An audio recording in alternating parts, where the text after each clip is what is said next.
What's up, YouTube? Typical toy reviews coming back at you again with something different, something unique this time, something cool that I thought would be a fun video to make.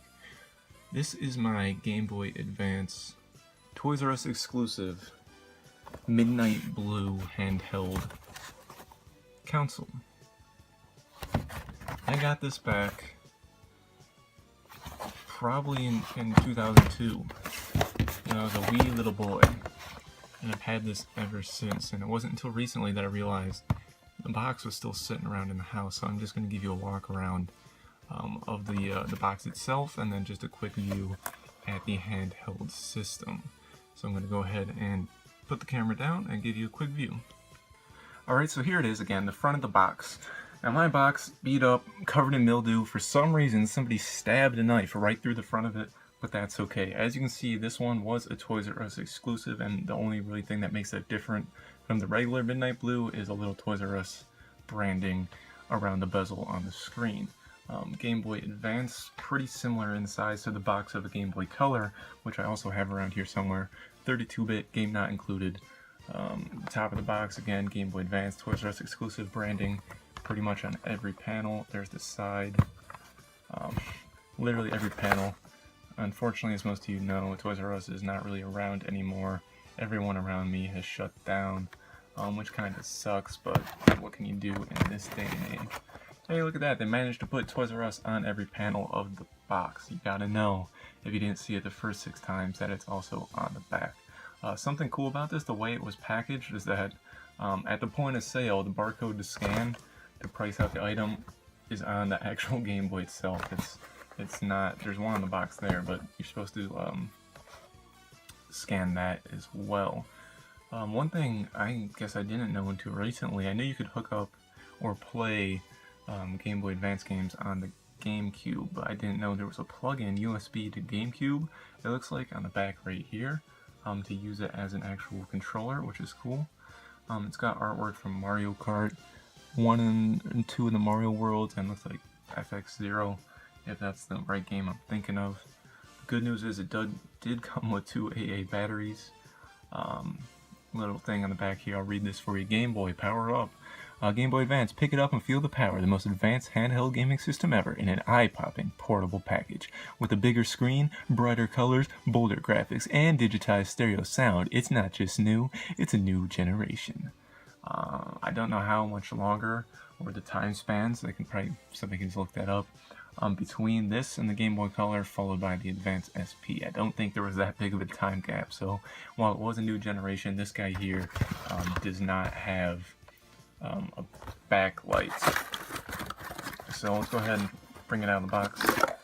There's a system there. I don't have instructions, and I've mislocated the charger. I do have a charger from SP, which works. I lost the charger. It doesn't have a charger, it's battery powered. Should edit that out, but we'll keep it going.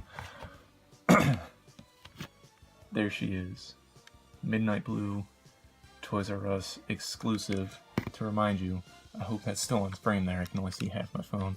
Nintendo up top. Everybody's seen a Game Boy Advance before, this is nothing new. I'm sure there's 2 billion reviews on YouTube, but I thought it'd just be something fun to put on the channel.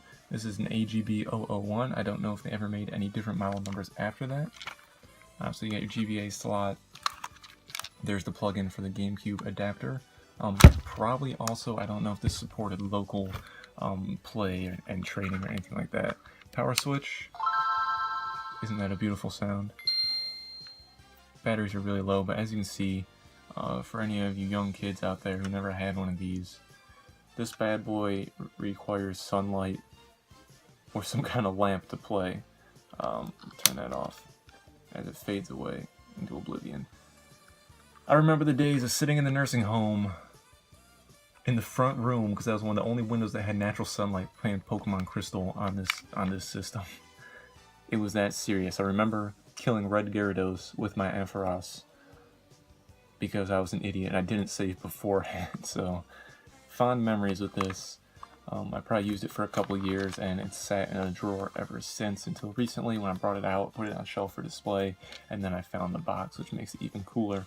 But something really cool about this, it's surprising that these did not corrode. These are Giant Eagle Pro Power batteries from 1999, which means these have been sitting in here, believe it or not, ever since I got this system. Now, I'm sure I changed it a couple times. I don't think these are like the original batteries because they do die, but they've been sitting in here for at least 8 years, and the system still powers on and they haven't corroded. So I'm gonna chance it. I'm gonna leave them in there because I just think that's really cool. I'm most likely never gonna use this ever again, so it's not that huge of a deal if it gets a little corrosion in there.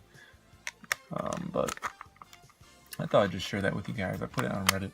People liked it, but I mean, yeah, this was a great console. Is that what you call them? Handheld consoles? Handheld system.